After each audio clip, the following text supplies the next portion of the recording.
Between 2010 and 2018, David Robert Mitchell made 3 feature films. Since then, nothing. 8 years of radio silence, false starts, a superhero movie that vanished into thin air, and an It Follows sequel that kept getting pushed back and back and back. Now, in 2026, he's finally back, with an 80s set sci-fi thriller about dinosaurs, starring Anne Hathaway and Ewan McGregor. So the question is, what actually happened to David Robert Mitchell? Did Hollywood really put him in what people call director's jail? And is The End of Oak Street the film that gets him out?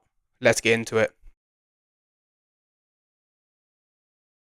David Robert Mitchell was born and raised in Clawson, Michigan, a quiet suburb just outside Detroit, and studied at Wayne State University before heading south to earn his MFA in film production at Florida State University. After graduating, he spent years working in LA as an editor, but mostly cutting movie trailers, all while trying to scrape together financing for his own script. That suburban Michigan upbringing is the exact landscape he keeps returning to on screen in film after film.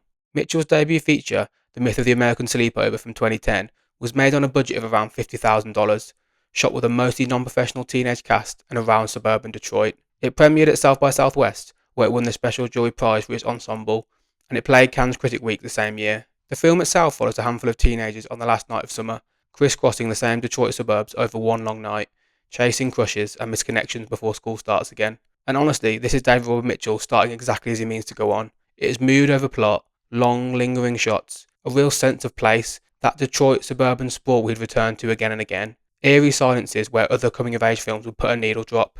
You can already see the DNA of It Follows here, not in story but in style, the patience, the way he lets a shot breathe way longer than you expect. Personally, this one didn't fully land for me, compared to other coming-of-age films like Submarine or The Kings of Summer. Sleepover felt a little too in love with its own atmosphere at the expense of characters I actually cared about. But if that dreamy, wondering, almost plotless style is your thing, there's a real chance you'll love this one far more than I did. It's clearly a filmmaker figuring out his voice in real time, and commercially it barely made a dent, pulling in around $41,000 at the box office. Nobody expected it to be a big hit. What it did instead was get him meetings and a calling card, and 2 years later that calling card turned into a film that made his career.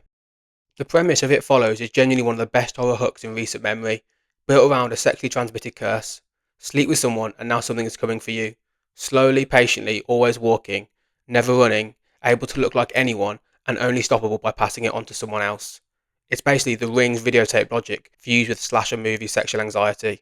Those same lingering shots from Sleepover now have a purpose. You're not just admiring the composition, you're scanning the background of every single frame, because the thing that's following Jake could be right there, walking toward her in broad daylight, and you won't know until it's too late. The cinematography and Disaster Piece's synth score do so much of the heavy lifting, but it's Robert Mitchell's patience that makes the whole thing work. Michael Monroe is genuinely great in the lead, and Mitchell weaponises that Detroit setting again, creating a sense of suburban unease. For me, this is a strong 3.5 stars out of 5. It's not flawless by any means.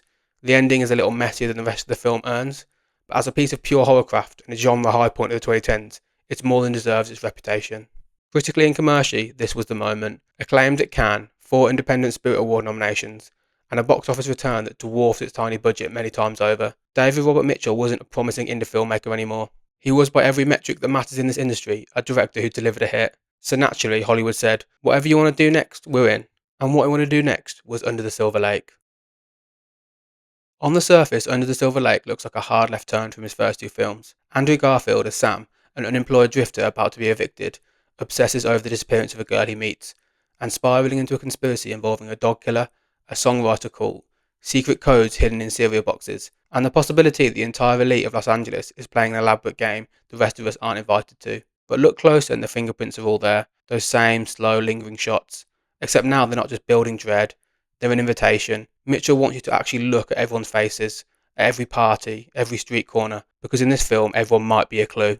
And this is, unmistakably, a film in conversation with David Lynch. The whole thing is basically Mitchell's Mulholland Drive, the paranoia, the fractured dream logic of LA. And he's not subtle about the influence either. He cast Patrick Fischler, who played one of the most unforgettable minor roles in Mulholland Drive, as the conspiracy theorist who sends Sam down the rabbit hole in the first place. There's also a genuinely brutal, uncomfortable monologue about the city's homeless population. Some read it as a film indicting LA's cruelty, others found it needlessly harsh. What makes this film so fascinating though, is how self-referential it is. Mitchell actually puts a scene from The Myth of the American Sleepover on a screen within the film, reshot with new actors, folding his own filmography into the mystery. It's stacked with references to Hitchcock, to Lynch, to old Hollywood generally. There's even a moment with the Spider-Man comic held by Andrew Garfield. The whole film is one giant hall of mirrors about LA and celebrity and myth-making.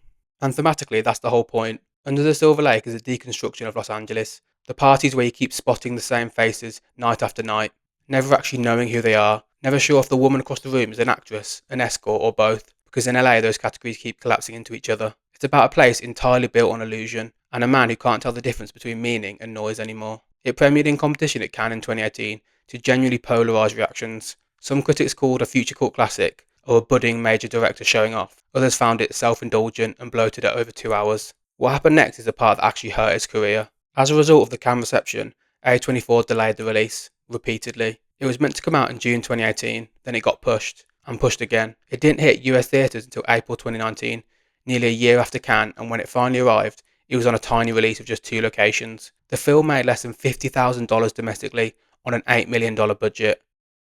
Now, a passionate cult following did build around it afterwards. There's an entire subreddit dedicated to picking apart its symbolism and codes years later. But in the moment, from a studio's perspective, this looked like a disaster, and that's where the director jail narrative starts. There's a theory, one you find all over Reddit forums dedicated to the film, that it wasn't really the film itself that sank Mitchell's momentum.